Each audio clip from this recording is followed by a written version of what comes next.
Hello ladies, this is Adam22, and as you can probably tell by the different backdrop that we have going on here today, I finally made it to Australia. I was not capping for those many weeks that I was saying that I was gonna make my way out here. As far as a personal update on how the trip has been, amazing. It's been absolutely incredible. We did 2 different festivals, Yachty, JID, and Wi-Fi's funeral with the hip hop acts, and it was just ridiculously fun. We got vlogs coming out for both dates, as well as from the meet and greet that we're doing today, and probably all the other days that we're gonna be on tour here. So definitely making a lot of great content, having a lot of fun. Lena the Plug is having a great time. She was sort of dying for a tropical getaway, and I got her out here and she's having a great time. Check out this picture of her with a bunch of little hippity hoppities. Cute, right? Let's get right into the news. First story, is Future a body shamer? So this story has been going crazy over the past few days. Basically, they're saying that Future put it out there into the universe that he did not want any overweight women in the club. Now, let's just get this out of the way. Future has come out and made it very clear that he loves all women. Future's pissed off. This is clearly an example, I think, of somebody sort of interjecting their way into the situation and blaming something on Future that shouldn't have been blamed on him, because let's be real, does Future give a shit about the weight of the women who are in the audience when he goes to the club to perform? Probably not. Future shows up with his own girls. He's not going out there into the audience and creeping around on whatever fucking sea urchins just climbed up into the club. And also, I just want to say on top of that, have you ever been to a nightclub? Nightclubs are like the last bastion of discrimination in this world that we live in. Like, you couldn't just have a 7-Eleven and be like, no, your shoes suck, you're not allowed in here. You're a little overweight, you can't come in here. But when you go to the club is the #1 place that's all about aesthetics, it's all about money, it's all about, oh, your shoes look good, you can come in. Oh, your shirt's not nice enough, you can't come in. She's hot, she gets to come in. Trust me, I know plenty of hot girls that have been denied entry to the club. Lena's got a couple of stories of her on her own. But there's other girls too. This is not like the most uncommon thing on earth. If you go to the club, and I'm sure there's probably a lot of you guys watching this who just have never gone to the club, and I totally don't blame you, because trust me, it's not that great. But do we believe that Future said this?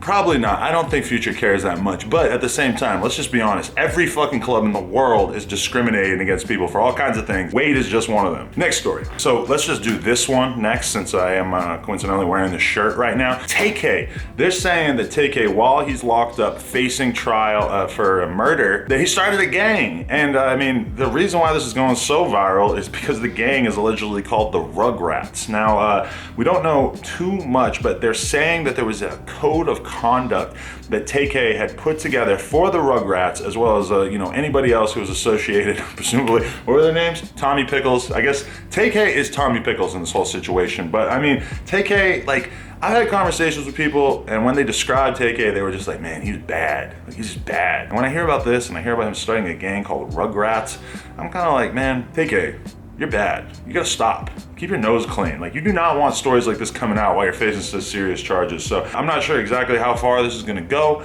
but TK's out here protecting himself. He's making it too easy. Like, let's face it, you go to jail, people group together and they form little bonds, little organizations, but most people don't go so far as putting together a code of conduct. I feel like that is really where you kind of go over the line. When you put anything in writing, that's when you sort of push it to the limit. So TK, we're still rooting for you, but as far as I'm concerned, you should maybe disband the Rugrats.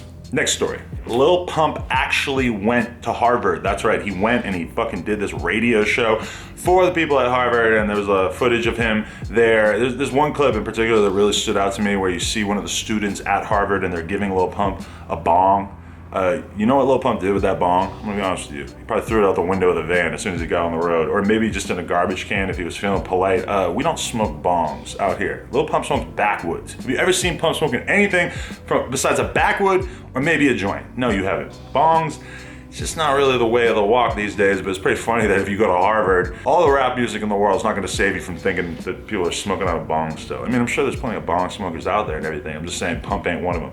But has anyone heard this? Has anyone heard this radio show? I personally didn't catch it. I don't know if there's any jewels that were laid down on there or anything, but it is nice to see Pump returning to his alma mater. Next story, Mira, the producer of Lucid Dreams, as well as a whole bunch of other popular songs out there. He's part of the internet money camp that Taz Taylor started up. He went on Twitter and he had an opinion that is pretty unpopular. Now, he prefaced this and said that this was going to be unpopular. He tweeted out, unpopular opinion, modern producers are way more talented than older producers from the past generations. Now, I could have told you way in advance that this was not going to get a good reaction. I'm not 100% exactly sure what he was going for with this tweet, but wow, it would be hard to think of an opinion that would piss off more old heads in hip hop than this. And as a result, he's been getting a whole lot of blowback. Let's just take a quick look at some of the responses that he got from some legends in the game. Just Blaze, legendary producer. If you need to know who Just Blaze is, you're a fucking idiot. He said, there's dope and whack in every generation. That aside, you have like one song. Might not be the most qualified to speak on this. Oof, to be honest, that kind of hurts. Also, Mike Dean, he just responded, that's a huge LOL.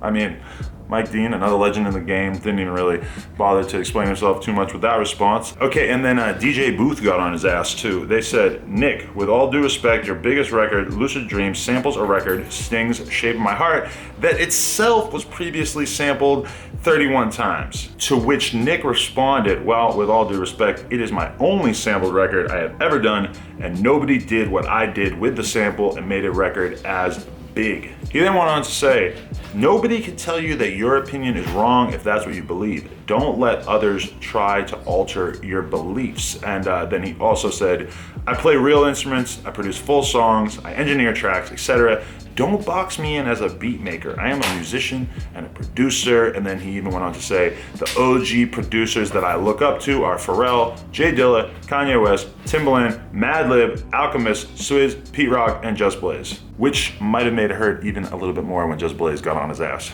Now, I do feel what Nick is trying to say, because the truth is that the music game these days, to be a producer, it's crazy competitive. There's not a lot of people who are willing to help people out or anything. I mean, it's just raw these days. You gotta really kill it to make it in this game. And the good thing is that Nick has made it in this game. He's definitely made a big name for himself. There's a reason why people are responding to this tweet, because he's made a name for himself. I think he might want to sort of reconsider his position in the game right now. You're not a newcomer. You're not somebody that nobody gives a shit about what you say, because when you got 400 followers, you can say stuff like this and nobody's gonna care.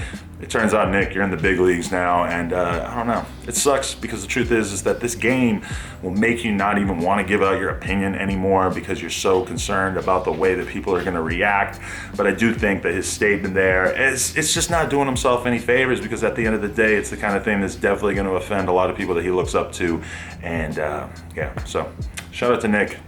Just remember, these things come and go. It's the media hype cycle. You're gonna hear a lot about it for the next few days, and then everybody's gonna forget. Next story. Oh, okay. Let's just do something a little bit lighthearted here for a sec. This dude, his name's Godfrey, right? Oh man, I probably should have looked that up first. I only know him from being on DJ Vlad all the time. He posted a pretty unbelievable video of him just sort of linking up with a whole bunch of white kids. It looks like they're at some kind of mall or something, but there's all these white kids, and they're all wearing do-rags, and they're all talking about their waves. This is pretty unbelievable. I assure you, there's no waves under here. Check this clip. You're waiting for, where are your waves? Let me see. Check them. Show them. Show your waves. Oh! Okay, next story. Young Dolph, who we recently did a vlog with. You guys should probably go watch that vlog. It's got over 500,000 views. Young Dolph was eating at a Cracker Barrel, of all places. He was at Cracker Barrel. God, I could kill for some Cracker Barrel right now. And a thief broke into his car and stole over $500,000 worth of shit out of his vehicle. They took a computer, they took a whole bunch of jewelry, a bunch of cash, a gun, all kinds of stuff. Young Dolph, $500,000 gone. This is not gonna go over well. I have the feeling that Young Dolph's just not the type of guy that's gonna take this sort of thing laying down. Now, we don't know who got him. Was it an enemy? Was it a jack boy?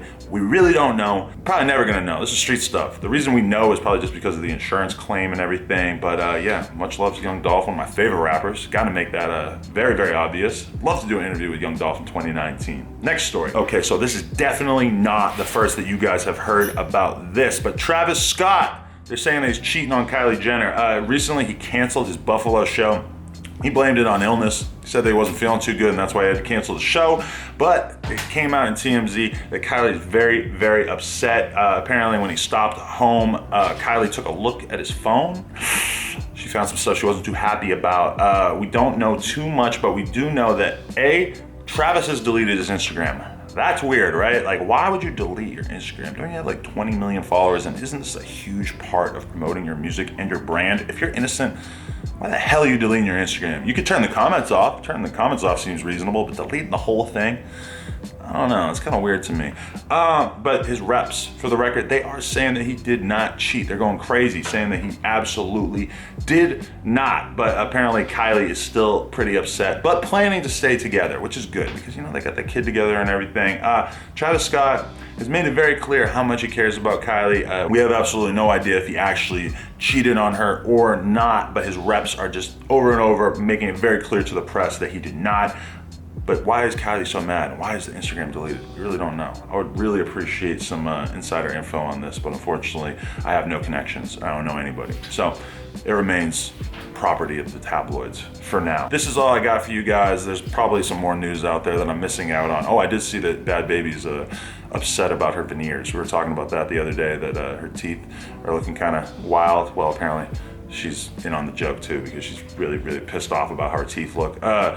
Much respect to her and everything. Let's just do this again soon. Appreciate you guys. Thank you for checking me out, even though I am just posted up here in the hotel room. If you guys are in Australia, come through to one of the meet and greets. I don't know how many more there are or anything. I haven't been paying any attention to the schedule, but there's none left. Today's the last one. Don't come to our hotel. I guess that's all I gotta say. I appreciate you guys watching this. Make sure you head on over to the No Jumper channel as well. There's some more good content that came out. We just posted the vlog with ICP. It's good stuff. Hey, I appreciate you guys. Much love. Like, comment, subscribe. Peace.